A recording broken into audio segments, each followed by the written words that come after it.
I got involved during the summer of '65. My father had been murdered by a white farmer that they wouldn't prosecute. So we started the Baker County movement during the summer of '65. And so that's when I got introduced to all of these people who came into Baker County to help. I had made a commitment on the night of my father's death, which was in March 25th, 1965, that I would not leave the South. I wanted to leave the South before that.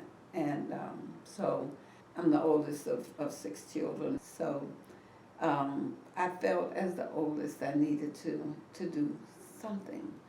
I mean, all kind of thoughts were going through my mind that night, and just a voice came to me saying, you can give up your idea of living in the North, you can stay in the South and devote your life to change. So when the people from SNCC came in, you know, I didn't know what I would do. I made the commitment, but as I interacted with them, you know, I knew this was the way I could live true to the commitment that I had made without knowing, you know, but that's how it all came together for me. So I was out there with them, I was learning, and really, you know, that summer was life-changing for me. Baker County, if you read Taylor Branch's book, Part in the Waters, 58 to 63, those years, you read about 2 sheriffs from Baker County. One of them was Claude Screws, and the thing that happened with him led to this whole issue of proven intent, Screws versus the U.S. government. He lynched a black person who was really part of our family in the 40s, and an all-white federal jury convicted him not of murder, but of depriving Bobby Hall of his civil rights. And he appealed all the way to the U.S. Supreme Court, where the conviction was overturned.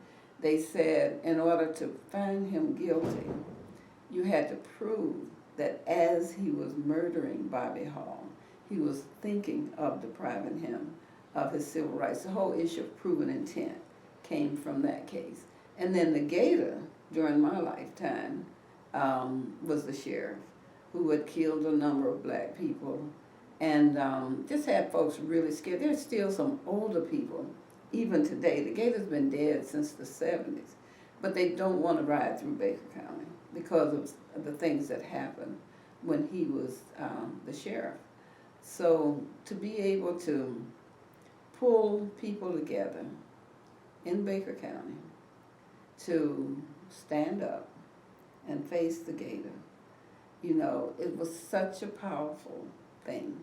And it was something I knew I had to be a part of. You know, they were young, they were not, I'm sure they were afraid, but they didn't give that appearance of being afraid.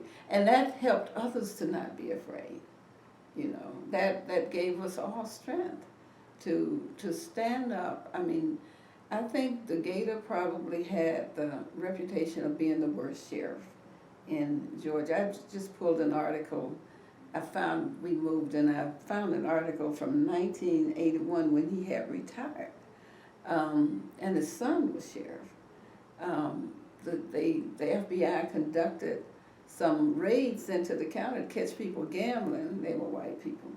And he went to the news media and said he wanted his son to deputize him so that he could arrest the FBI for disrespecting his son. Didn't matter that they caught these people gambling. That's how bad he was. You call him the Gator? His name was L. Warren Johnson, but he wanted to be called the Gator, as an alligator. And he gave a sound like an alligator that would really scare you.